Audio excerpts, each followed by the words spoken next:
podcast.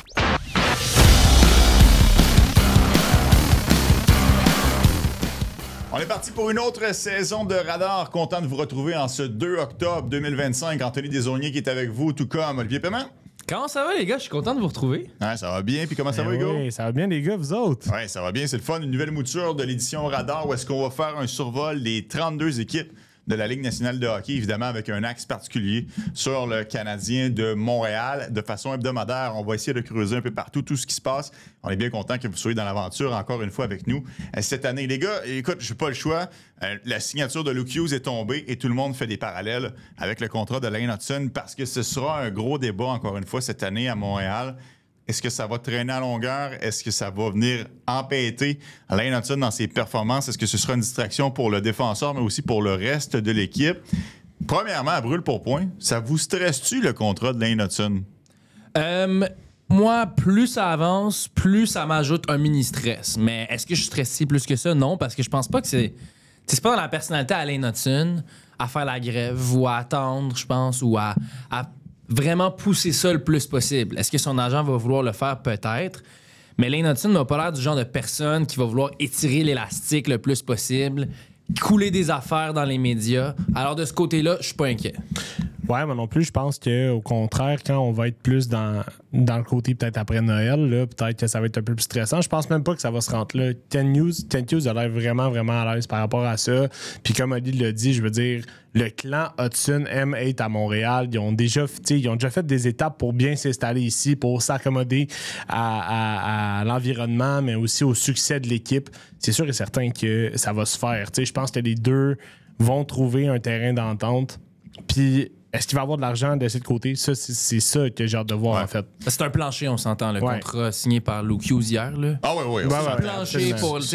L'agent de Lane Hutson devait être content. Ça, c'est le minimum. Puis on s'en reparlera tant que c'est pas au moins ça l'offre. Pour les gens qui n'ont pas vu, c'est 7 ans à 9 millions de dollars pour Luke Hughes. Et pour moi, il y a une grosse différence entre 7 ans et 8 ans, parce que ce sera une année d'apogée pour Lane Hutson. Dans ma tête à moi, puis écoute, je suis pas dans les coulisses, je suis pas un agent, je suis pas un directeur général, mais si Luke Hughes avait apposé sa signature sur un contrat de 8 ans, on parle pas mal plus de 9,5 millions à la place de 9 millions. Exactement. Parce que tu vas chercher une année supplémentaire de contrôle du joueur lorsqu'il aura 30 ans, lorsqu'il sera peut-être pas au sommet de ses aptitudes, mais quand même une année importante. Fait que si Lane Hutson veut y aller pour 8 ans, t'sais, on s'était parlé un peu plus tôt dans le club du matin, Oli, puis moi, j'avais avancé 9,75 millions. De ton côté, tu avais dit 10,5. Ouais. Moi, je garde encore ma position. Je pense qu'Hutson va signer un tantinet plus élevé que Noah Dobson, mais on ne l'a pas encore entendu, Hugo. Combien tu penses que ça va coûter, Lane Hutson? Ben, moi, je suis intéressé à voir, justement, si on parle du fait que le gars veut s'impliquer dans la culture gagnante du Canadien.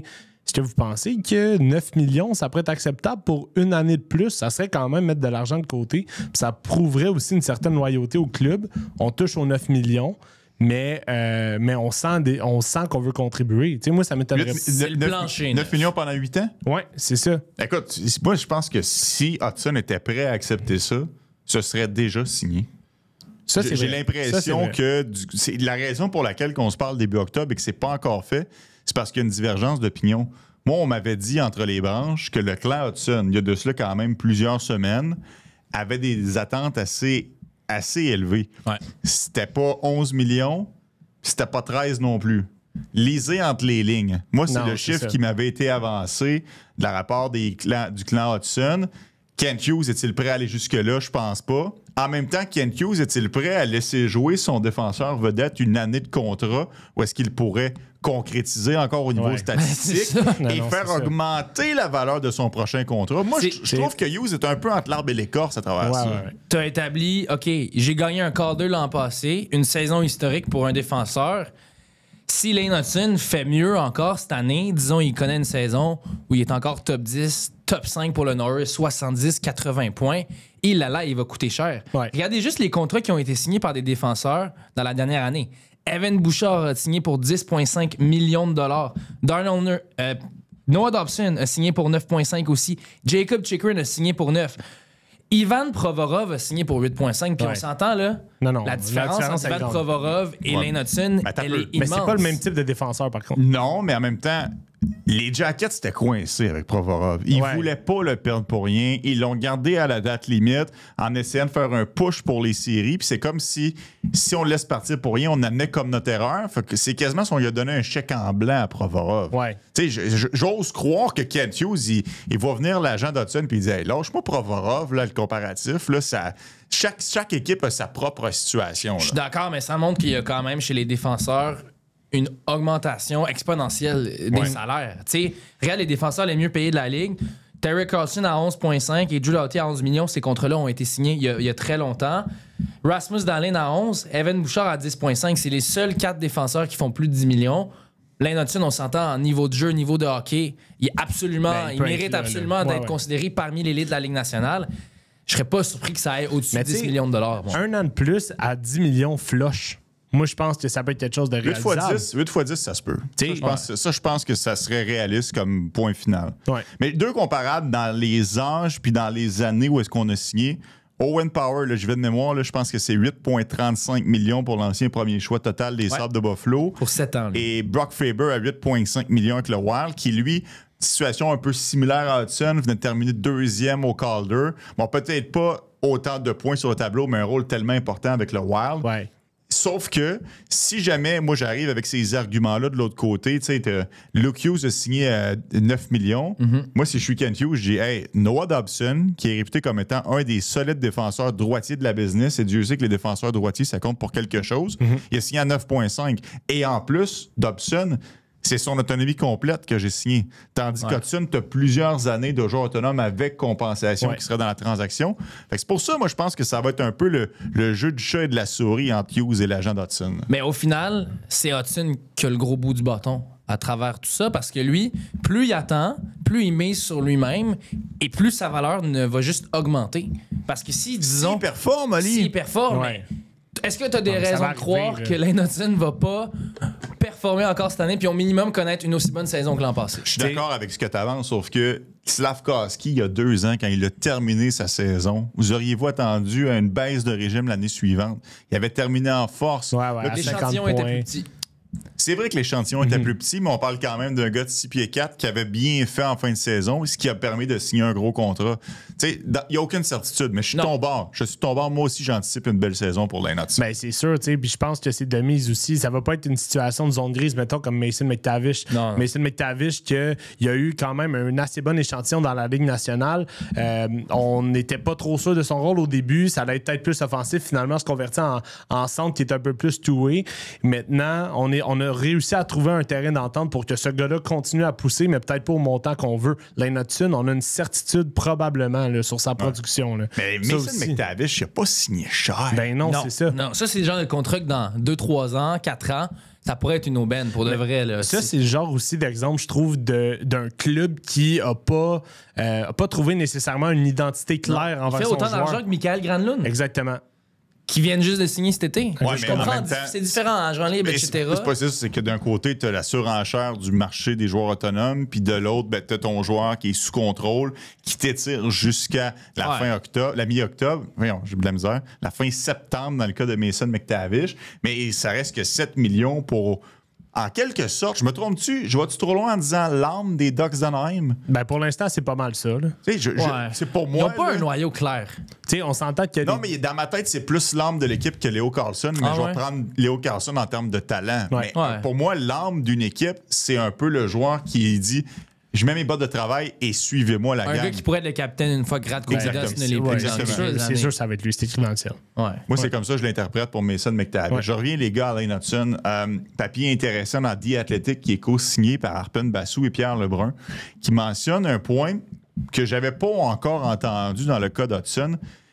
Jusqu'à lundi, on est le 2 octobre. Là. Donc, jusqu'à lundi, le 6 octobre, donc j'espère que vous l'écoutez rapidement, le podcast, il y a possibilité de faire des contrats différés dans la Ligue nationale de hockey. À partir de mardi, d'ouverture de la saison régulière où est-ce qu'il y aura 3 rencontres, ce ne sera plus possible de le faire.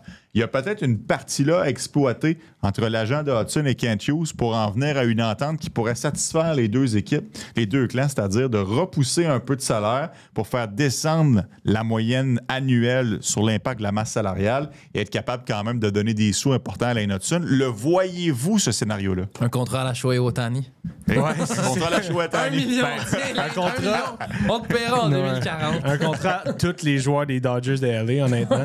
Mais oui, c'est clair que ça peut être une option sur la table. Là. Puis je pense aussi que c'est une belle porte pour justement trouver un terrain d'entente plus rapidement.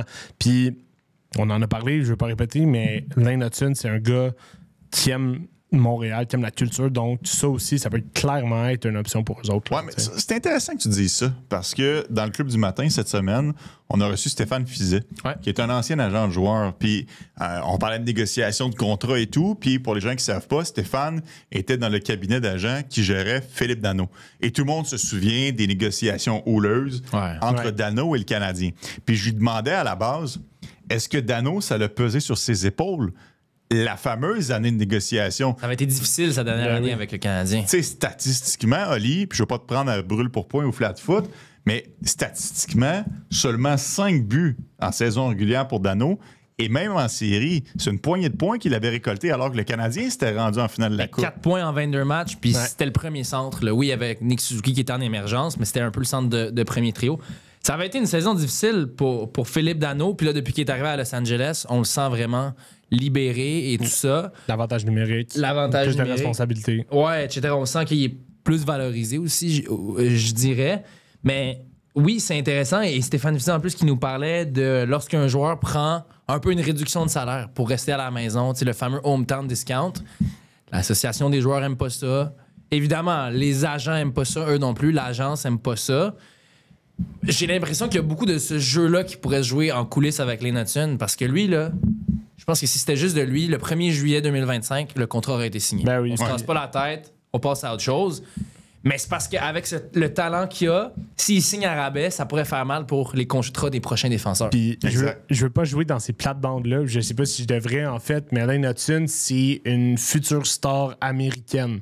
Ouais. On sait que le hockey aux États-Unis prend davantage d'ampleur. Là, la NCAA qui peut se mêler des dossiers de la Ligue canadienne. Ça aussi, c'est pas bon pour la Ligue. Bon point. Et t'as raison, Hugo, que les joueurs américains ils ont tendance, je dirais, à plus utiliser aussi leur statut, leur influence, puis leur levier de négociation que les joueurs canadiens. On en a vu tellement au cours des dernières années. Exact. Quitter justement les marchés canadiens, ce sera pas le cas avec Lane Hudson. Là, mais c'est juste un peu un exemple qu'on donne de... Les joueurs américains ont plus tendance à vraiment utiliser le gros bout du bâton et le maximiser le plus possible. Oui, parce que ça s'est vu abondamment dans les dernières années. On a vu Matthew Tkachuk, on a vu évidemment Johnny Gaudreau qui malheureusement est décédé. Jacob Trouba. On a vu Jacob Trouba, Adam Fox. On a vu, tu sais, il y en a eu quand même quelques-uns qui ont décidé de plier bagage. Je suis convaincu que les sénateurs d'Ottawa se donnent des tapes dans le dos d'avoir signé à long terme Brady Tkachuk, qui lui est encore sous contrat jusqu'en 2028. Avec Alex DeBrincat, c'est un autre exemple qui, lui, Alex DeBrincat, il est parti. Fait que c'est là où est-ce que tu dis, puis encore une fois, on va le répéter pour que ce soit bien clair. Moi, dans ma tête, c'est pas le cas de Lane Hudson. Non. C'est pas du tout le caractère de joueur qui va venir mettre pression sur le club pour dire « Hey, moi, je vais jouer aux États-Unis, c'est ça qui m'intéresse. » Comme c'est probablement le cas de Quinn Hughes, qui lui va peut-être quitter Vancouver pour aller jouer éventuellement au New Jersey avec ses frères. La saison n'est pas commencée encore, puis on sent déjà la lourdeur de ce sujet de discussion-là à Vancouver. Mais OK, je suis content que tu rajoutes à Vancouver, parce que pour moi, Lane Hudson, on le sent dans les médias. Oui, c'est ça. Exact. Mais je pense pas que c'est si lourd que ça dans le vestiaire du Canadien, la prolongation de contrat de Lane Hudson. Honnêtement, là. Ça va être pas mal plus lourd à Edmonton. Avec Connor McDavid. C'est sûr. Mais tu sais, prenons 30 secondes. Là. Expliquons un peu l'envers là, du décor, l'univers des médias. On est profond dans ça. Non, mais la réalité, c'est ça. C'est que le Canadien de Montréal, ça pogne tellement au Québec que le moindre petit sujet, on l'exploite. Puis c'est normal. Parce que les gens, c'est ça qu'ils veulent. Tu sais, vous le savez peut-être pas à la maison, là, mais on va faire une chronique baseball ou une chronique NFL. La messagerie texte se remplit de parler du Canadien. C'est ça qu'on veut entendre. Parler du... On est comme, mais ça fait 45 minutes qu'on en parle. On parle 15 minutes. On va en reparler dans la prochaine demi-heure. Non, parlez-en encore Et les chiffres là. le prouvent aussi. Et les chiffres sont là à l'appui. Sur YouTube, à la radio, les réseaux Fait que sociaux. c'est sûr que une nouvelle comme Lane Hudson, qui est admissible à une prolongation de contrat, on va en parler. Ouais. Mais pour moi, je pense que c'est un big deal pour nous puis pour le public en général. Mais dans le vestiaire du Canadien, puis même à l'état-major, Non. tout le monde le sait que ça va se régler. là. Mais pour revenir à la question du début, c'est quoi la date où on commence à s'inquiéter? T'sais, si on avait à installer, disons, un horloge ici, là, Après les Olympiques. countdown jusqu'à temps qu'on commence à être inquiété, c'est quoi la date qu'on se dit, aujourd'hui, il a pas signé, je suis plus trop sûr. Là, je commence à être un peu inquiet. 15 septembre 2026. OK, fait Ça, c'est la date pour les. Tu peux plus signer pour 8 ans, c'est ça? ouais, Exact. c'est ça. Ouais. Moi, c'est là que je m'inquiète. OK. Début du camp, tournoi de golf, tout Parce ça. que Lane Hudson est un joueur 10.2C. Ça veut dire pas admis d'offre hostile, Ouais. pas d'arbitrage, rien, aucun levier. Non. Évidemment, ses performances sur la glace Ouais. font en sorte qu'il peut débarquer avec un CV intéressant à la table de négociation puis dire hey, regarde, là, moi, c'est ça que j'ai fait, là, ça vaut 15 millions, là, ou peu importe. Là. Mais tant et aussi longtemps qu'on est capable de le mettre sous contrat 8 ans, c'est sûr que je vais en parler de plus en plus puis qu'on va revenir puis enchaîner avec les sujets. Mais tant et aussi longtemps qu'il y a 8 ans, c'est sur la table, pour moi, ça m'inquiète pas. Non, je suis d'accord avec toi. Surtout que on a une saison complète à jouer, puis c'est ça. C'est parce qu'on est rendu tellement habitué aussi à avoir des joueurs signés rapidement. T'sais, on l'a vu cet été avec Frank Nazar qui a signé avec même pas 60 matchs derrière la cravate. Un gros montant quand même. Un gros montant en plus. Mais on est tellement rendu habitué à des joueurs, on les voit jouer une saison et ils signent, que là, on part en peur quand c'est pas le cas. Mais je suis pas mal dans la même situation que toi aussi. Là. Si les joueurs du Canadien sautent officiellement sur la glace en septembre prochain et que Lane Hudson n'est pas là, là, on peut commencer à s'inquiéter. Ça arrivera pas. Et ça arrivera Ça pas. arrivera pas. Parce que c'est pas dans son caractère. Non, Exact. je pense pas. Puis je pense que ça va être réglé d'avance. Moi, écoute, moi, je pense que c'est après les Olympiques. Dans le coin des Olympiques, match des étoiles, on va être à 1 mois et demi, peut-être 2 mois de commencer à parler de la course aux séries éliminatoires. Est-ce que ça peut devenir une distraction? Moi, c'est ça qui me fait peur. Hey, je vais me rétracter parce que 15 septembre, c'est effectivement là où est-ce que la convention va changer, mais c'est le 1er juillet. La date limite pour Lane Hudson de signer 8 ans. Sinon, comme n'importe quelle année, un joueur qui passe à sa dernière année ne pourra pas s'entendre pour une longue période de 8 ans. Ce serait 7 ans au maximum. Fait que je te dirais 1er juillet l'année prochaine, vraiment, pour avoir la possibilité de signer 8 ans. Sinon, ben, ce sera en 15 septembre le changement de convention collective dans le cas de Lane Hudson. Les gars, on a mentionné Connor McDavid au passage. Je pense que c'est une situation qu'on va devoir regarder très près du côté des Oilers d'Edmonton. Tu peux pas te permettre de perdre un McDavid pour rien. Non. Eux, le deadline, là, il est pas mal plus rapide. Si Connor McDavid, et là, on le sait qu'entre Stan Bowman et son agent, les discussions sont fluides, mais eux, ils n'ont pas le choix que de s'entendre avec lui. Sinon, ils vont devoir considérer l'échanger. Là. Ben oui. Dans ma Ben oui, tête, ben ils peuvent pas espérer gagner une Coupe Stanley, puis ça n'a pas marché, ben, on l'a perdu pour rien. Ben non, tu dois capitaliser. T'as pas le choix, là. Tu le signes ou tu l'échanges au plus offrant d'ici là. Parce qu'imaginez les Oilers qui auraient eu 4 premiers choix au total.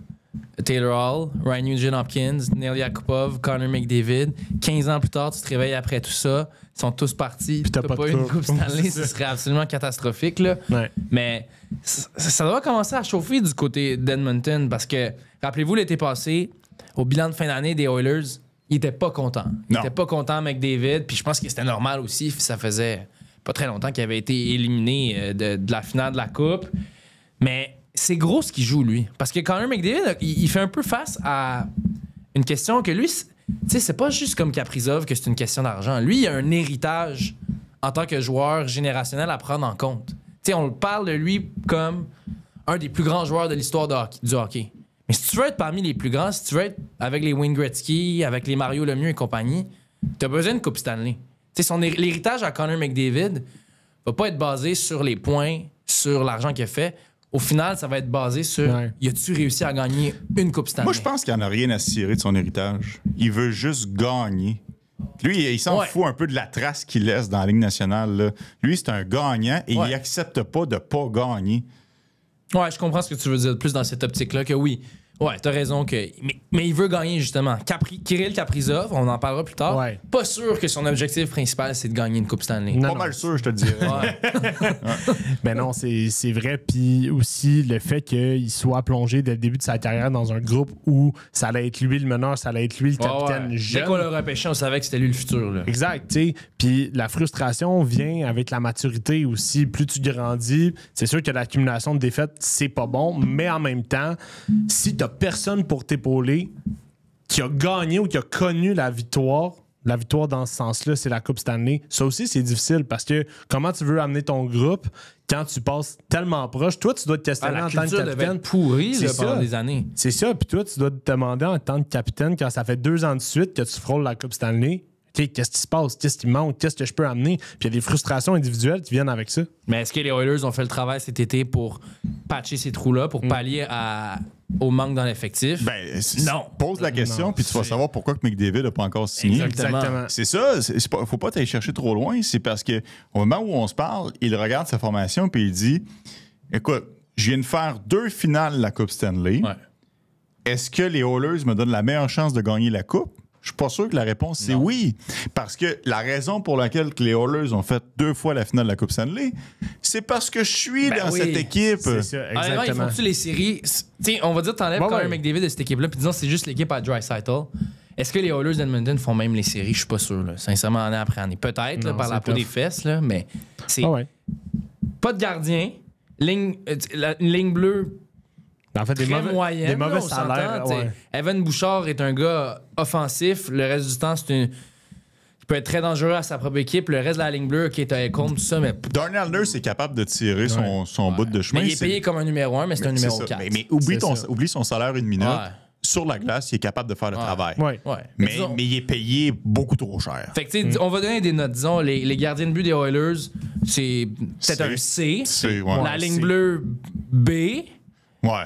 Max. B-, Max, B-, même. là, ça Brett dépend des Kulak, soirs. qui des là. fois peut Hey. faire un bon Ouais. travail. Brett Kulak, qui jouait top 4, on n'avait pas Ekholm. Là. Ekholm, mais quand il est arrivé, il a été accueilli un peu comme un sauveur. A super bien fait à ses débuts, mais là, tu vois que l'âge, je rattrape un peu. Là. Puis en attaque, enlève McDavid, enlève Draisaitl, puis c'est Family, je donnerais quasiment un D. Là. T'sais. On mise sur pas de collison, puis tu sais. Mais c'est Zach Hyman, c'est Evander c'est ça. Kane, C'est ça, c'est mais Connor c'est Brown. ça. Ouais. Jeff Skinner Evander l'an Kane qui est passé. plus là, d'ailleurs. Fait que Ouais. ça, c'est un joueur de moins qui a quitté. Ouais, c'est puis ça. on espérait que Victor Arvidsson, que Ouais. Jeff Skinner viennent faire le travail, mais là, ça nous a coûté Broberg, puis ça nous a coûté Holloway. Là, c'est Isaac Exact. Howard. On prend des chances sur des gars à faible coût. Mathieu Savoie. Mathieu Savoie, en Ouais. espérant qu'ils excèdent les attentes. Mais tu sais, à un moment donné, un choix de fin de premier tour, tu peux pas t'attendre à ce que sur son contrat d'entrée, il y ait un impact comme ça dans la LNH. Ben, peut-être pour vrai pour Isaac Howard. Moi, je pense. penses? Ben, ça dépend. Mettons que tu le fais jouer avec McDavid, peut-être que tu recrées. Puis je sais, je compare les anges. Là, Il a mais, gagné l'Obi Baker, lui, en plus. je- où il est oui, l'an passé, finaliste. il a gagné le Obi Tu sais, mettons, Chris Kunitz, c'était beaucoup plus vieux, mais il complétait Crosby à merveille. Est-ce que Isaac Howard peut se retrouver? Zach Hyman. Aurais-tu déjà parié que Zach Hyman allait faire 50 buts? Non, c'est ça. Zach Hyman, c'est probablement la meilleure Au acquisition. final, c'est un peu ça. Tu espères qu'Howard développe une Ouais. chimie puis que la rondelle C'est a pas son une façon de bâtir une équipe. C'est Non. ça mon point. C'est comme. Tu sais, même, on parle justement des Pingouins de Crosby, Malkin, tout ça. Même quand ces gars-là étaient jeunes, on a quand même su bien les entourer. Tu sais, t'avais des Bill Guérin, t'avais des Pascal Dupuis, Des t'avais Doug des Weight. gars qui connaissaient un peu leur rôle, puis que oui, c'était pas les plus gros noms possibles. Tu parles de Chris Kunitz. Chris Kunitz, c'était quand même déjà un gagnant de la Coupe Stanley. Oh, ouais, je c'était sais. un gars qui était Ouais. établi, C'est- c'était c'est pas n'importe qui. Là. Aglin, Bonino, c'était des bons joueurs de soutien. Puis Ouais. Cassel, il fait du Yes, bon boulot. Exactement. Puis on n'avait pas Patrick peur. Hornquist. Exact. Ouais. Puis on donnait des premiers choix pour à chaque année aller chercher un ailier. Tu sais, ça a été ça. Marianne Ossa, ça a été tu sais, Jason Zucker est allé là. Tu sais, il y en a eu une coupe quand même qui n'ont pas assez. Avec les Pingouins, c'est pas fou. Je vous ramène sur les Oilers. Tu as parlé d'expérience. Combien de joueurs de l'édition des Oilers ont gagné la coupe? Tu sais, on s'entoure pas vraiment beaucoup de gagnants. Ça. Le Ben seul non. qui me vient en tête, c'est Corey Perry. Ouais, Qui est c'était. plus là en plus. Là. Ben oui, c'était le seul, mais c'est ça. Mais j'aime que tu sois allé là parce que justement, tu sais, quand on a apporté Ekholm, on a cette expérience de vétéran-là, mais on n'a pas cette expérience de gagnant-là. Non. Fait effectivement, c'est Tu sais bizarrement que Jeff choisir ses Skinner, cartes. là, c'était la première fois que je faisais série l'année passée. Ça, là. c'est fou. Tu sais, c'est bien beau l'expérience, mais Ouais. au final, tout le monde le sait que la vitesse prend une autre coche rendue en série. C'est un jeu Exact. qui est différent. peux pas te tourner vers Jeff Skinner, là. Non, c'est ça. T'étais comme, hey, comment que c'est, Jeff? Je sais pas, je suis dans le même bateau Mais que c'est toi, vrai. c'est juste que je suis plus vieux. Je pense que le seul qui avait goûté à la finale, outre Perry, c'était Adam Henrique avec Brett les Kulak. Devils. Puis ouais, Brett Kulak. Brett Kulak. Ah ouais, puis Brett Les Kulak. Canadiens. Ouais. Ah non, t'as raison de le dire. Puis on a juste à le voir avec le Canadien l'an passé. Ils ont fait 5 matchs en série, mais t'as l'impression que cette expérience-là qui a été donnée au groupe de jeunes, ça va être vraiment riche pendant longtemps. Fait que les Oilers qui arrivent avec plein de gars un peu focal, on s'entend, qui comme n'ont pas nécessairement beaucoup d'expérience en série. C'est pas des vétérans qui sont passés par là, ils vont montrer le chemin. Ça aide pas McDavid non plus. Fait que moi, Non, c'est ça. je pense que McDavid, c'est parce que le problème avec lui, c'est qu'au final, ce qu'il va décider, c'est le parcours en série des Oilers, mais les Oilers vont devoir prendre la décision avant. Mais oui, Ouais, c'est avant. Fait qu'eux Non, mais aussi, ils vont avoir besoin d'une... faut que ça se règle C'est là. ça. là. T'as pas le Ça- choix, là. Tu peux pas faire comme Marner 2.0, là. Tu peux pas faire C'est comme déjà il y a trop long. plusieurs là. années. Tavares avec les Islanders, Ah oui. Stamkos avec le Lightning. Finalement, ça a bien viré. Il a signé Stamkos. Mais c'est trop un gros risque. Les Maple Leafs vont s'en mordre les doigts avec Marner. Ben oui. Les Oilers ne peuvent pas se permettre de faire la même chose avec McDavid. Là. Ben, ils l'ont Ne fait. sous-estime pas Nicolas Roy avec les Maple Leafs de Toronto. Mitch Marner, Nicolas Roy. T'as raison. Non, mais à tout respect Ben pour oui, Nicolas ben Roy, oui. qui est Non, un non, mais bon joueur de comparable, hockey. C'est là. comparable. Mais Non, c'est saisir l'importance, exactement. tu sais. Moi, c'est parenthèse, là, j'en reviens pas du monde qui sont comme oh non, t'ajoutes Machelli. Nicolas Roy, Machelli, puis Dakota Joshua. Dakota Joshua, puis ça équivaut à la production à Mitch Ben Marner. non. Hey, come on, c'est un gars de 100 points. Là. Ben non, Ouais. c'est ça. C'est un gars qui est bon défensivement. C'est un Ben gars qui oui, est bon surtout, défensif. là, tu sais. Mais je sais que les gens au Québec aiment s'acharner sur Mitch Marner. McLeod. Mais, tu sais, il va feeder Jack Eichel à Vegas. Ah non, mais Ben oui, oui, ce duo-là va être incroyable. Ça va être beau à voir. Ces Ben deux oui, gars-là ce jouer duo-là ensemble. va Hey, être parlant de incroyable. Vegas, avez-vous vu passer l'article de Chris Johnson? Ça a l'air que Carter Hart se rapprocherait beaucoup de Vegas. Ça, ça va être intéressant à surveiller. Hein? Ça va faire de petit remous un petit peu. Là. Mais ça m'étonne. En tout cas, ça m'étonne pas que Vegas ait joué dans ces plates-bandes-là. Non, c'est leur justement. genre. Ouais, c'est leur genre. Puis, tu sais, À la Robin Leonard. c'est ça. Puis, ils ont gagné une coupe avec Aiden Hill. Tu sais, je me dis que Carter Hart, là, s'il est capable de reprendre où il a laissé un peu, parce qu'on s'entend, quand il est arrivé à Philadelphie, c'était un gars qui a été mis dans une situation où il n'y avait aucune solution. C'est comme tu vas apprendre, inquiète-toi pas, tu vas te faire scorer, mais tu vas grandir et tout. Et quand il est parti, à cause de tout ce qui s'est passé, il arrivait à cet âge-là où là, il devenait comme solide parce qu'il venait de passer à travers des blessures puis parce qu'il venait de reprendre sa confiance. Ouais. Fait que ça, j'ai hâte de voir ça avec une grosse défensive puis une grosse production à l'attaque. La comparaison est pas bonne parce que le talent est pas comparable du tout. Là. Mais tu sais, un peu comme Carey Price, il est arrivé vraiment jeune dans la LNH. Un petit peu de succès rapidement. Ensuite, il a fait face à de l'adversité. Puis là, vers la fin, ça s'est comme mieux déroulé pour lui. Mais là, ça va faire presque 2 ans qu'il n'aura pas joué au hockey. Ouais. Je sais pas, après ça, ce qui s'est passé dans sa vie personnelle, tout ça, tu sais, peut-être d'un point de vue santé mentale, tout ça, à quoi il a dû faire face. Ouais. Tu sais, je pense que dans la vie, on croit tous aux deuxième chances, mais t'es pas obligé non plus d'être la personne qui te donne la deuxième chance. En même temps, Les ça. Golden Knights le font, Ouais. puis c'est Vegas, c'est pas Edmonton, c'est pas Montréal. Mais fait c'est qu'il ça. y aura pas le... C'est un bon marché pour ça C'est parce ça. que, tu sais, les partisans, il y en a. Assurément, il y a des gens qui Ouais, habitent Vegas, qui capotent sur les Golden Knights, c'est sûr. Mais on s'entend que Vegas, c'est aussi une ville de va-et-vient, c'est une ville Ben de oui. tourisme, c'est une ville qui maintenant a la NFL, c'est une ville qui éventuellement aura le baseball, Ouais, c'est une ville exact. qui a l'UFC. Une équipe de la WNBA.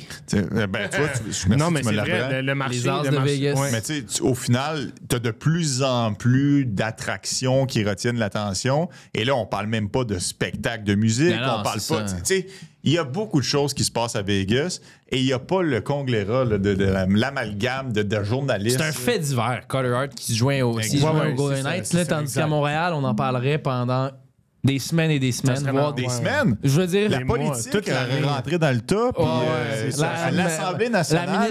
la ministre Charette, elle aurait fait de quoi par rapport à ça aussi. Puis t'as Souvenez-vous, raison, Logan là. Mayou, Ouais, t'as ça a raison. sorti du corps du Ah, non, sport. non, là. ça a fait. Ça, ouais, c'est ça. Ouais, Justin Trudeau a fait Ça une fait du sortie, je bruit. pense, par Ah rapport à ouais, ça. fait que, tu sais, honnêtement, Ouais. tu sais, good for him, là, Carter Hart. Là, regarde, t'as été reconnu non coupable, parfait. Regarde, t'es acquitté, c'est bon, la justice a décidé. Ouais. Je suis qui, Anthony Desaulniers, pour penser le contraire? Exact. J'ai le droit de le penser, mais au final, tu sais, c'est correct. tu as le droit de revenir jouer au hockey, good for you. Mais Vegas, je pense que c'est un bon endroit. J'ai juste hâte de voir comment on va réagir lorsqu'il va se promener de ville en ville. Ouais, comment on va le traiter, exact. Quand il va aller jouer à Toronto, quand il va aller jouer à Philadelphie, quand il va aller jouer à Calgary, Vancouver, Montréal. Les journalistes vont être là puis ils vont l'attendre. Là. L'équipe va devoir le protéger, pas le sortir. Là, c'est sûr. Mais c'est pas la première fois qu'on voit des athlètes qui ont fait peut-être des erreurs dans leur carrière d'un point de vue personnel, puis qu'après ça, ils ont fini par jouer par la suite. Tu sais, Danny Hitley, on sait tout ce qui s'est passé avec lui. Mais non, ça va être intéressant à suivre. Puis là, pour faire un lien avec un autre gardien, et justement pour revenir aux Oilers d'Edmonton, Connor Ingram, pensez-vous qu'il... pas que c'est le sauveur, là, mais pensez-vous que c'est quelqu'un qui éventuellement peut être le gardien numéro 1 des Oilers? Est-ce que ça les améliore vraiment tant que ça d'avoir Connor Ingram? Moi, je pense que sur strictement niveau performance, j'aime bien Connor Ingram. Je le trouve plus bon. que Skinner? Ouais. Mais il est plus constant. Mais le problème, c'est qu'un peu comme Skinner, c'est ça. C'est des gros matchs, des matchs difficiles. Le problème, c'est que je pense que Skinner, pour avoir entendu une couple d'entrevues, il y en a d'ailleurs donné une à 32 Tots il n'y a pas longtemps, c'était super bon. Entre les deux oreilles, ça a l'air bien aller. Connor Ingram, ça a l'air de... il sort du programme d'aide, ça a l'air d'un drôle de moineau. Là. Fait que c'est ça que je suis comme... En même temps, c'est pas comme si on payait cher du côté des Oilers, là, considération future, plus retenue de salaire. Là. Tous les autres qu'on a mentionnés, ils prennent une chance sur quelqu'un. Eux, ils visent un risque bas, mais avec un potentiel élevé que ça fonctionne. Par exemple, Chicago puis Spencer Knight, même chose, on sort du programme d'aide, les Panthers décident de t'échanger. Là, t'as le rôle de numéro 1. Mais en même temps, Spencer Knight, là, il a quand même été échangé d'une transaction digne de ce nom. Oui, je parle en termes de nouveau départ. Je parle pas en termes d'assets, là, si tu veux. Là. C'est quand même une belle opportunité pour lui. Là. Ah oui, puis il a signé un contrat en plus. Exact. Spencer Knight, c'est Seth Jones. C'est quand même, c'est quand même pas pire retour. Ce qui est intéressant avec Spencer Knight, je trouve, c'est son contrat. Il n'a pas signé à long terme. Non. Spencer Knight, il a signé 3 ans, ça l'amène en 2029, dans une ère où la plupart des gardiens de but, les Ottinger, de Smone et compagnie, la plupart des Swayman sont signés sur le long terme. Si Knight, ça fonctionne, lorsqu'il va redevenir joueur autonome sans compensation, là, il va pouvoir dire, écoutez, là, c'est moi ou c'est personne, ou c'est via transaction. Je trouve quand même que c'est intéressant de miser sur lui-même plutôt que d'y aller pour le long terme et que là, le plafond salarial augmente puis finalement, t'es en dessous de ta valeur sur le marché. Ça arrive à une fenêtre intéressante où là, les Blackhawks dans 3 ans sont supposés commencer à être bons, on s'entend. Fait que là, il va pouvoir maximiser sa valeur. Mais tu sais, ça, c'est un gardien qui est tellement talentueux. J'ai hâte de voir son développement parce que ça pourrait être un gros facteur dans la réussite ou non des Blackhawks de Chicago. Tu sais, mine de rien, c'est pas facile de trouver ton gardien du futur. Ce qui est intéressant avec les Blackhawks, c'est, je sais pas si vous avez vu ça passer, mais Carl Davidson a comme laissé entendre que Lucas Reichel était sur le marché. Tu sais, c'est bien beau de repêcher des joueurs de talent, mais à un moment donné, il faut que ces joueurs-là soient capables de passer à l'étape suivante. On avait beaucoup d'aspirations et j'en ai encore pour Kevin Korchinski. Il semble être dépassé de beaucoup dans la hiérarchie par Sam Rinzel. J'ai été impressionné par Sam Rinzel à la fin. Moi aussi, je pense que c'est un sérieux candidat au Calder cette année. Là. Artem Levchunov est là. On a vu Oliver Moore, on a vu Frank Nazar. Il y a quand même des jeunes qui poussent évidemment pour épauler Connor Bedard. Mais souvenez-vous, Reichel, je reviens à ça à la base. Au début, là, quand on l'a amené dans la Ligue nationale de hockey, ça se passait bien, mais on voulait pas diminuer nos chances de gagner la loterie Bédard. Alors, on lui faisait faire le yo-yo entre la Ligue nationale et la Ligue américaine, alors qu'il était à l'époque de calibre de Ligue nationale. Il performait bien, et finalement, tu vois, ça a scrappé son développement complètement, puis on est en train de l'échapper, le jeune. Tu sais, des fois, il faut faire attention. Là, c'est bien beau d'améliorer ses chances à la loterie, mais pas au détriment de jeunes talents qui devraient faire partie aussi de ton futur. Là. Ben non, puis même le fait d'avoir échangé Kirby Dach puis d'avoir échangé Alex DeBrincat, ça, à long terme, est-ce que ça a vraiment aidé l'équipe tant que ça? Je comprends que ça nous a permis de couler puis repêcher Connor Bedard, mais moi, les Blackhawks, je suis pas convaincu. Tu sais, tu me demandes les Blackhawks ou les Sharks, qui va avoir le plus de succès à long terme, puis c'est pas compliqué, les Sharks. Oui, c'est sûr, sur la qualité des espoirs, ça n'a pas d'allure, mais en même temps, il peut y avoir des belles surprises à Chicago, justement, les Nazar, les Oliver Moore, Sacha Boisvert. Sacha Boisvert avec tout ça. Mais on a moins de gars avec, je dirais, un gros upside comparé aux Sharks. Je vais appuyer mes dires avec des stats. Je suis retourné justement en 22-23. avec les Blackhawks de Chicago, Lucas Reichel, 7 buts, 8 passes, 15 points en 23 matchs. Impressionnant. 15 en 23, alors qu'il avait très bien performé dans la Ligue américaine. L'année suivante, en 65 matchs, 5 buts, 11 passes, 16 points. Il a fait 1 point de plus en 40 matchs de plus. C'est ça. Ouais. Ça l'a complètement mêlé. Là. Complètement. Il était de calibre Ligue nationale de hockey, mais on voulait pas parce qu'on voulait améliorer nos chances. Et finalement, on l'a eu, Connor Bedard. Fait que c'est correct, là. La vie est belle. Là. Ouais, puis je trouve que en plus, les probabilités sont tellement rendues basses avec la loterie dans la LNH.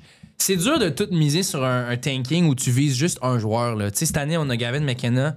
Tu peux pas mettre tous tes œufs dans le même panier Gavin McKenna puis espérer le repêcher. Keaton Veroff, il y a quand même 3-4 solides encore. Là. Exactement. Alors que, oui. C'était le même principe avec Bédard. Ouais. Tu rates Bédard, tu ramasses Carlson ou tu ramasses Fantilli. T'es pas dans le trouble. Ben, pas du tout. Sauf si tu ramasses David Reinbacher. Écoute, non, mais je veux pas marchaner sur le gars, mais cette année-là, vous me connaissez, là, moi, cette année-là, j'étais comme Colin Debin. Ouais. C'est Alex Belzile qui nous fait gagner, c'est Rem Pitlick, c'est Mike Hoffman, c'est Raphaël Harvey-Pinard. C'est pas le futur de l'équipe. Ben non. Si au final, c'est Caulfield, c'est Suzuki, c'est Goulet qui te font gagner, tu te dis, bon, mais regarde, c'est pas grave. Au moins, on développe les joueurs. Mais là, ce sont des joueurs marginaux qui ne seront plus avec l'équipe, qui ont fait en sorte qu'on a... C'est correct, Reinbacher, puis on verra, puis peut-être ce sera un excellent défenseur pour le Canadien, mais on a quand même raté notre coup avec 3 élites attaquants. Ben oui. C'est mon opinion. Puis si David Reinbacher devient, je sais pas, un solide 3-4e défenseur dans la LNH, au moins on aura sauvé la mise, mais on est loin d'être convaincu en ce moment. Les problèmes de santé, le court échantillon qu'on a vu dans les matchs pré-saison, c'était pas convaincant du tout. Non. Tu sais, on a visé le simple du côté du Canadien de Montréal, peut-être le double, mais on s'est assuré de frapper en lieu sûr. C'est ça. Puis notre gars en lieu sûr, au moment où on se parle, il est encore à l'infirmerie. Ouais. Oui, il peut pas encore courir autour des sentiers. Tu sais, non, mais c'est ça. C'est blessé en allant au premier but. Non, mais c'est fascinant quand tu y penses. Là. On a voulu jouer de prudence et aussi, on a voulu aller chercher un morceau de casse-tête qui est plus rare. Puis on l'a vu, là. Tu sais, la transaction de J.J. Peterka pour Michael Kesselring est un bon exemple. Logan Mayou pour Zachary Bolduc est un autre bon exemple. Les défenseurs droitiers, on la cote. Ouais. J'achète, je suis d'accord. Ouais. Mais ça reste qu'on avait du talent élite qui aurait été potentiellement à notre disposition chez le Canadien. En même temps, c'était Kent Hughes puis Jeff Gorton. Tu peux pas descendre dans le vestiaire et dire arrêtez de gagner. Là. J'en ai une pour vous. Je lisais un papier de Mathias Brunet dans les dernières semaines, puis là, il comparait un petit peu les différents défenseurs qui ont été repêchés haut. T'sais, on a eu des Heiskanen, on a eu des Cale Makar, on a eu des Owen Power. Puis là, il comparait leur développement, tout ça. Et là, le fil en aiguille est un peu arrivé au point de... Ouais, peut-être que David Reinbacher va plus se diriger à être un genre de Adam Larson, okay? Qui est défenseur droitier, rien de très sexy, mais il joue beaucoup de minutes. Est-ce que vous, là, si jamais David Reinbacher devient Adam Larson, vous êtes satisfait? Non. Moi non plus. Là. Non.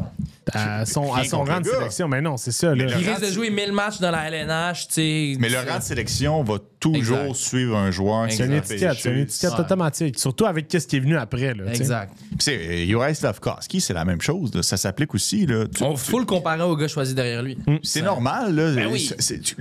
Mettons que le gars il est repêché en 3e ronde versus en 5e ronde. Ouais. Ça, c'est tel que tel. Mais quand tu es repêché top 10, ça implique que l'équipe qui t'a repêché a connu une année difficile. Ça implique que ta base de partisans, pendant une année complète, a souffert. Te regarder perdre.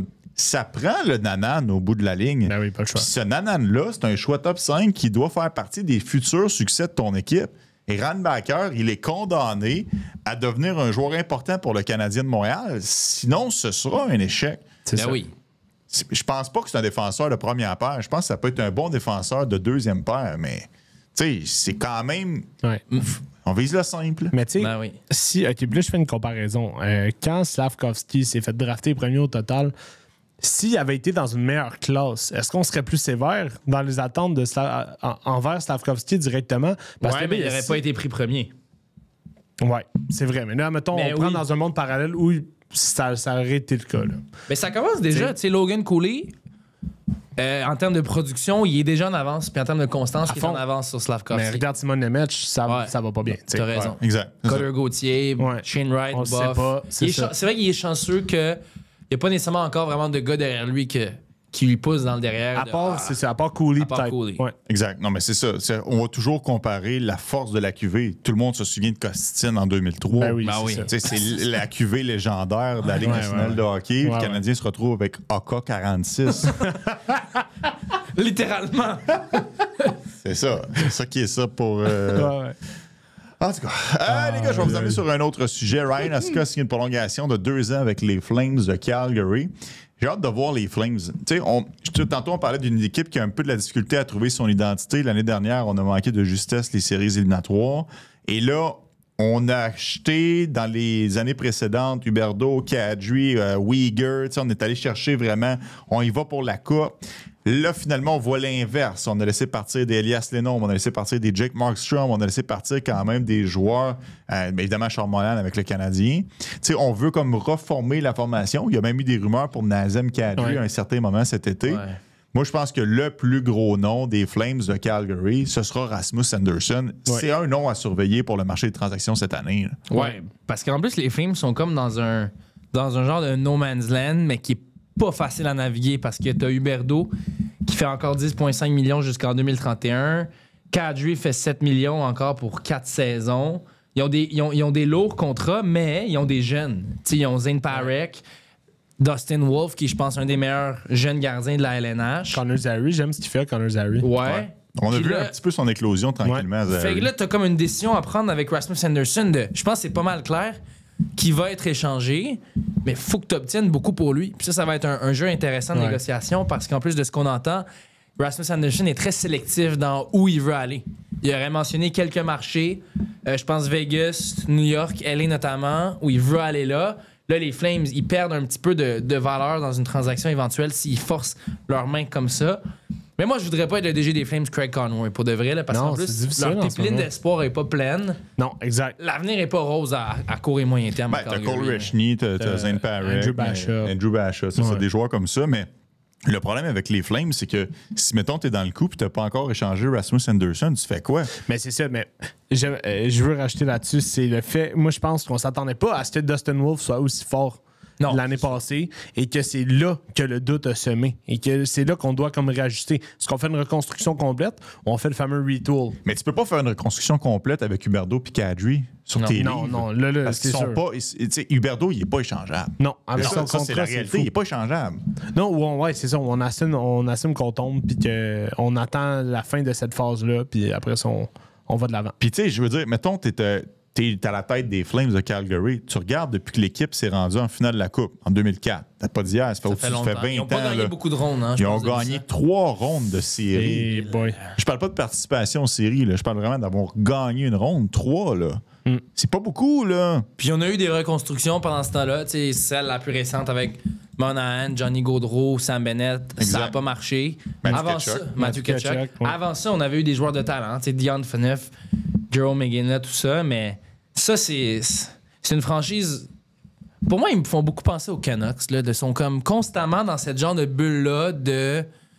On est souvent assez bon pour faire les séries, pas assez pour aspirer aux grands honneurs, Ouais. mais on veut jamais être complètement mauvais, vider le club, puis faire une vraie reconstruction, puis partir de rien. C'est là, je Ouais. pense, que le propriétaire rentre en ligne de compte. Parce Ouais. que, à un Et moment où donné- Jeff Molson a réussi à faire Exact. quand même quelque chose de... Ouais. Mais c'est parce que Jeff Molson le savait qu'il y aurait quand même des gens dans le building, Ouais. même si on allait à travers une reconstruction. Mais ce qui est intéressant avec la reconstruction du Canadien, c'est que l'intérêt des gens a décuplé.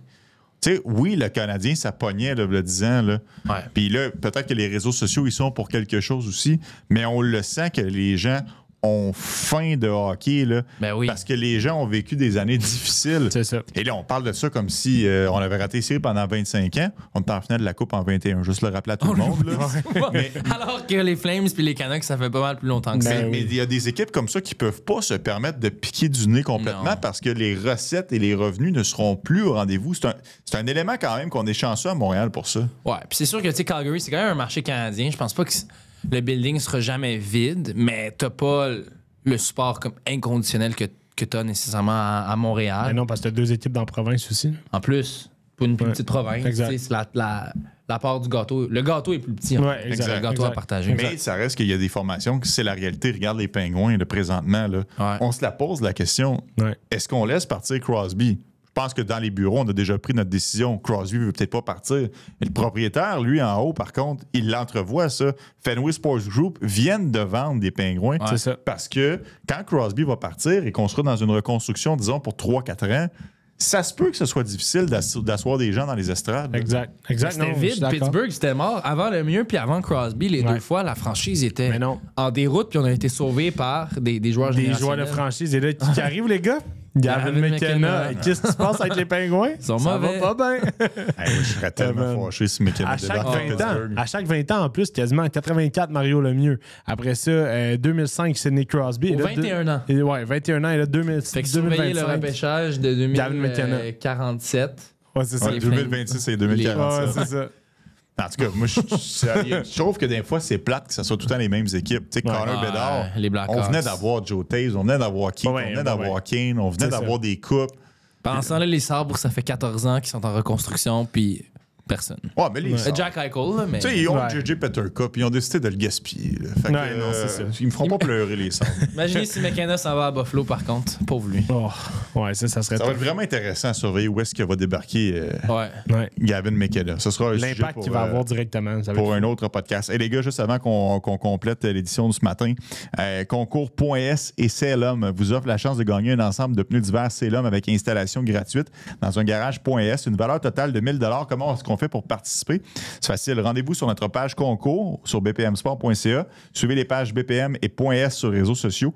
Le concours se termine le 19 octobre. On va dire dans le Club du matin le gagnant le 20 octobre au matin. Tous les détails sont sur le site web .s, le garage de confiance pour un entretien complet de votre véhicule. La fin approche de notre podcast.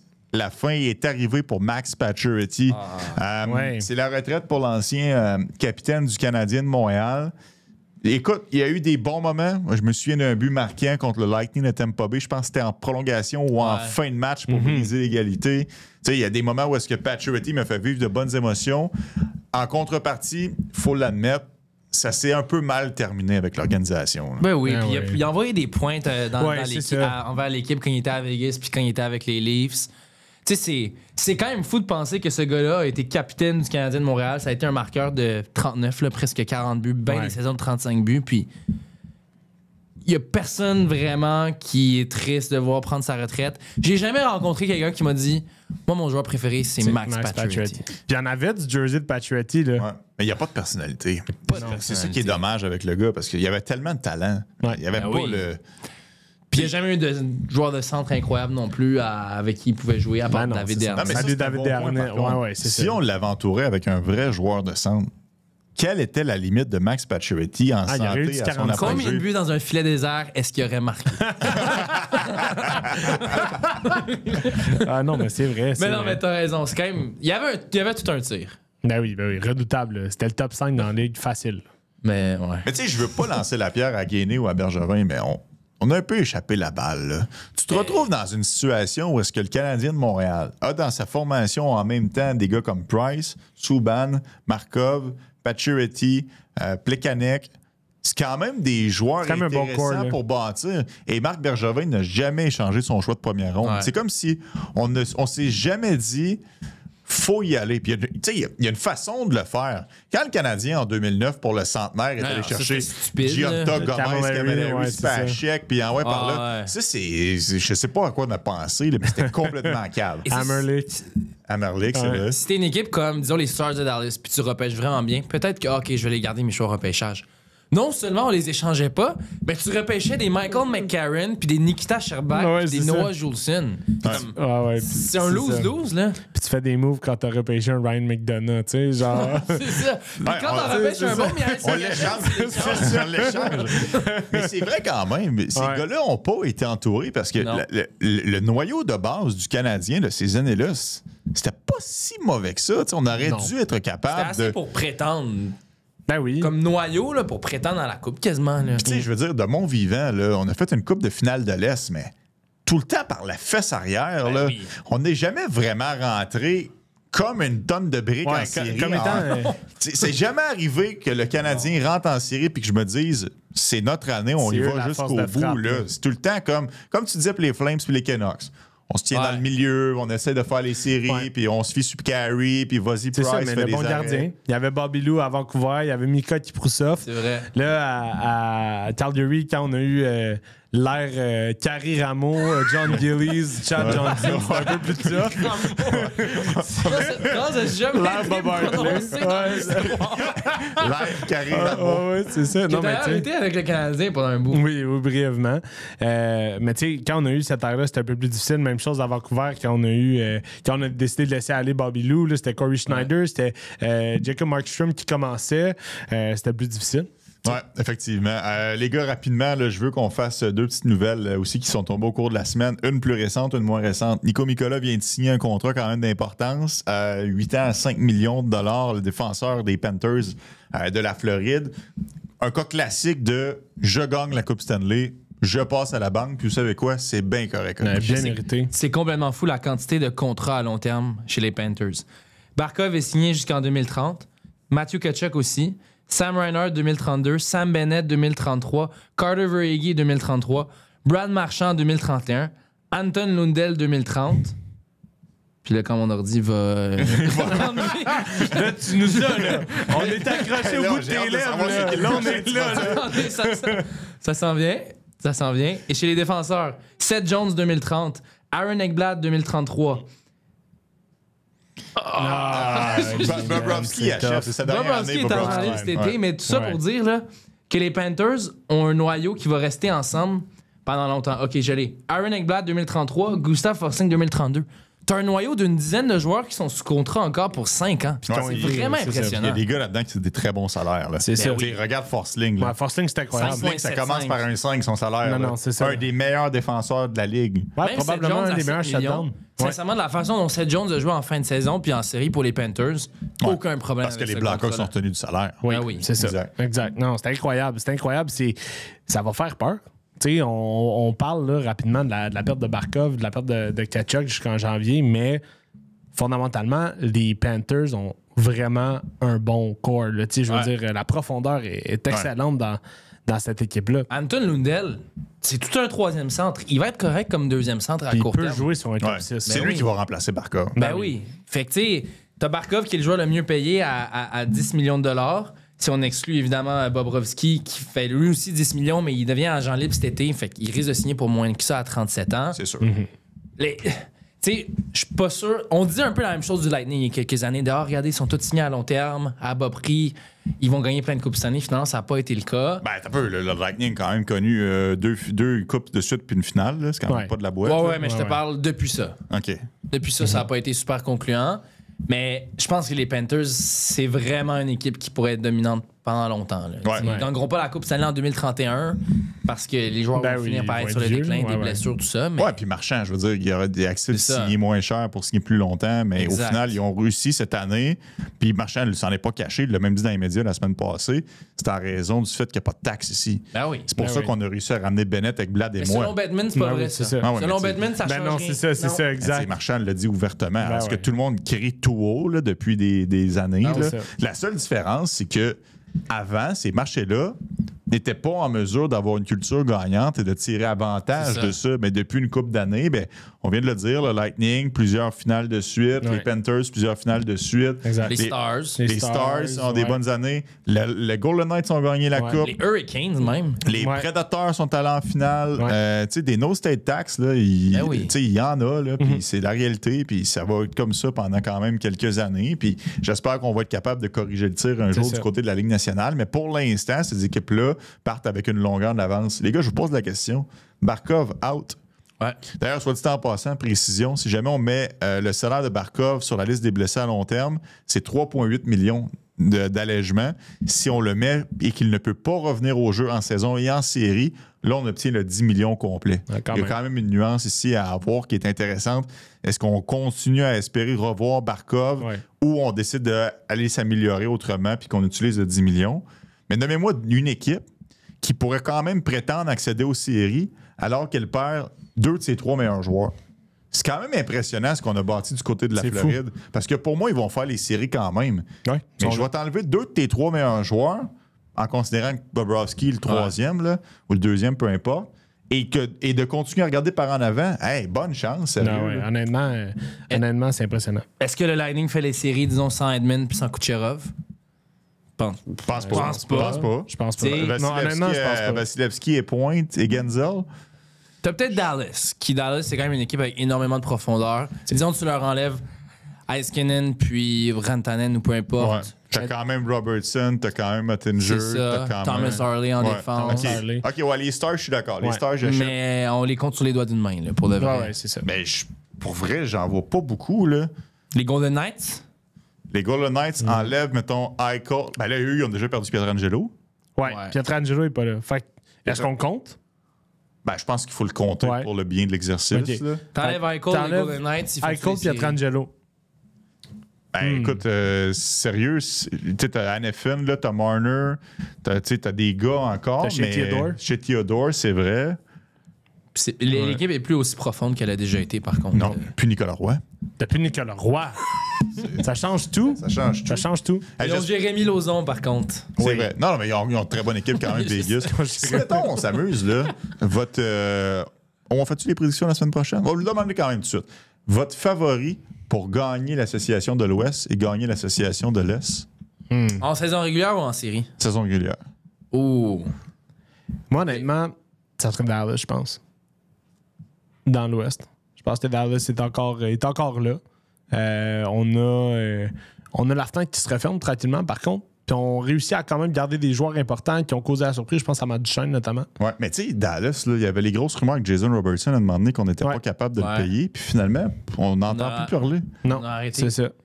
Comme Jordan Kyrou. Ouais. C'était la sensation du moment. Puis on a arrêté. Finalement, plus personne parle de Non, non, Jordan Kyrou. c'est C'est ça. vrai, pareil. Hein? Ouais, c'est vrai, c'est vrai. Mais c'est sûr, Moi, j'irais avec Vegas. Ben, ça, c'était mon deuxième choix. Ouais, je pense Vegas dans l'Ouest. Toi, Ali? J'ai le goût de faire le fou, puis j'allais dire le mammouth, là, mais je pense pas qu'ils sont rendus là encore. Mais je pense que le mammouth Mais va ça connaître sent bien. une excellente Je pense qu'ils saison. vont en série cette année. Moi, j'y vais aussi avec les Stars de Dallas. Pour moi, tu sais, Heiskanen a été blessé un petit peu par moment l'an passé. C'est une équipe qui est tellement complète. Ouais. Rantanen sur une année complète. C'est ça.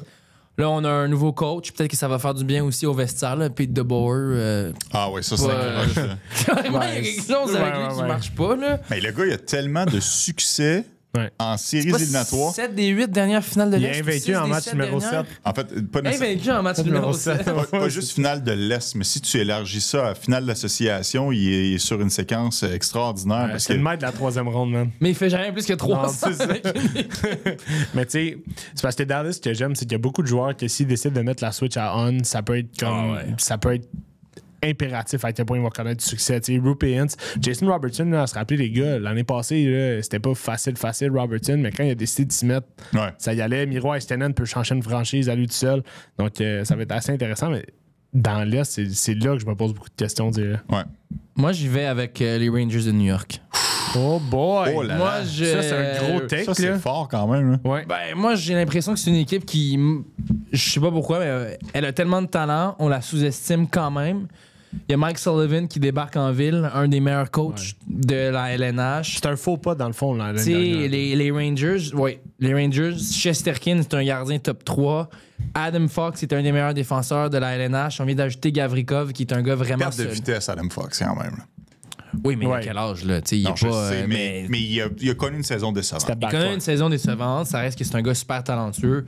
Puis en attaque, Panarin, JT Miller, Zibanejad, si Lafrenière est capable de prendre un pas de plus, je pense que c'est une équipe qui a tellement de talent c'est sûr qu'ils vont finir par être bons, ils vont exploser à un moment donné. Mais ça serait un peu la même chose que les Caps l'année passée. Ouais, Tu sais, c'est les ça. Caps l'année passée, on faisait nos prédictions, on les plaçait même pas en série. Je vais parler Non. au jeu, là, je sais Non, pas pour vous. Ah, Non, là. mais idem. Puis finalement, écoute, on tire avantage d'une division métropolitaine qui, soit dit en passant, est pourrie. Là. Ben oui. Tu sais, les Pingouins et les Flyers, en partant, c'est pourri. Les Blue Jackets, on verra. Les Islanders, ça va être encore de la boîte. Tu sais, Ouais. Hey, même les Devils l'an passé, tu sais, les Devils, là, c'était assuré de faire les séries. Ils ont fini à 91 points. Ils ont fini avec autant de points que le Canadien, puis ils ont fini dans les 3 premiers de cette mais division-là. c'est ça, je te là. dis. Ouais. Faire les séries dans la métropolitaine, t'as 75% des chances. Ouais, c'est ça. C'est 3 équipes sur 4 qui vont faire les séries. Ouais, les ouais. 4 autres sont éliminés quasiment en partant.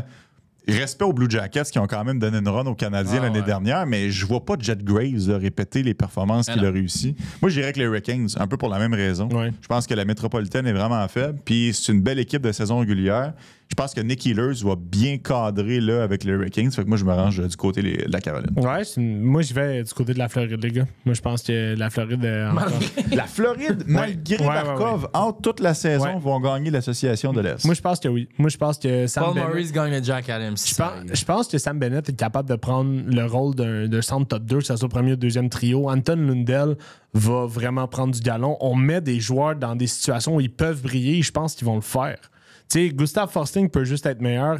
On en a parlé brièvement là, à la fin de votre émission, mais Maki Samoskevich, lui, c'est un joueur que je veux surveiller cette année parce que s'il est capable de bien faire, ça peut être un atout offensif super intéressant. On a un top 4 extrêmement solide. Et pour ce qui est de Sergei Bobrovsky, ben moi, je pense que cette année, c'est la dernière année avant qu'il frappe son mur. Mais honnêtement. Excuse-moi, Hugo, puis moi, je pense que c'est une équipe qui est épuisé quand même. Tu sais, le poids des années de 3 finales de suite. L'année dernière, on a fait les séries, mais on les a faites un petit peu sur le cruise control parce qu'on veut justement se garder un certain rythme et de l'énergie pour les séries. T'enlèves Barkov, t'enlèves Ketchuk, t'as Ekblad qui vieillit, t'as Marchand qui vieillit. Mais Ketchuk, il l'avait déjà pas durant la saison l'année dernière. Il a été blessé aussi. Ouais. Moi, j'ai l'impression qu'ils ont plus de chances de gagner la Coupe que de gagner l'Est en saison régulière. Je suis 100% d'accord avec ça. Je sais pas. Moi, je pense que ça va être l'inverse qui va arriver. J'ai hâte de on part fort. On est capable d'être constant, mais maintenant, on frappe un mur. Contrairement aux équipes de la métropolitaine, dans l'Atlantique, écoute, peut-être les Leafs vont prendre un pas de recul, puis peut-être que les Bruins, ça va être encore difficile, mais le Lightning est là. Les sénateurs veulent s'améliorer. Le Canadien, les Red Wings vont vouloir prendre un pas d'avance. On verra pour les Sabres. Peuvent-ils enfin... Est-ce que les As peuvent enfin s'aligner pour les Sabres? Je trouve qu'il y a des adversaires plus difficiles dans l'Atlantique que dans la métropolitaine. C'est clair. Ça, c'est sûr. En tout cas, c'est intéressant. Écoute, j'espère que vous avez apprécié à la maison. Écrivez-nous en commentaire sur le lien YouTube si justement vous voulez nous donner vous aussi vos prédictions pour qui va remporter les associations de l'Est et de l'Ouest. On espère que vous avez aimé la première mouture. En tout cas, moi j'ai eu bien du fun, vous autres. Ouais, c'était fun. C'était vraiment le fun. Je suis content de me joindre à votre projet, les gars. En tout cas, l'important, c'est d'avoir du plaisir. Si on a du plaisir, on espère que vous en avez à la maison. Puis on se retrouve la semaine prochaine pour un autre épisode de Radar. Ciao, ciao.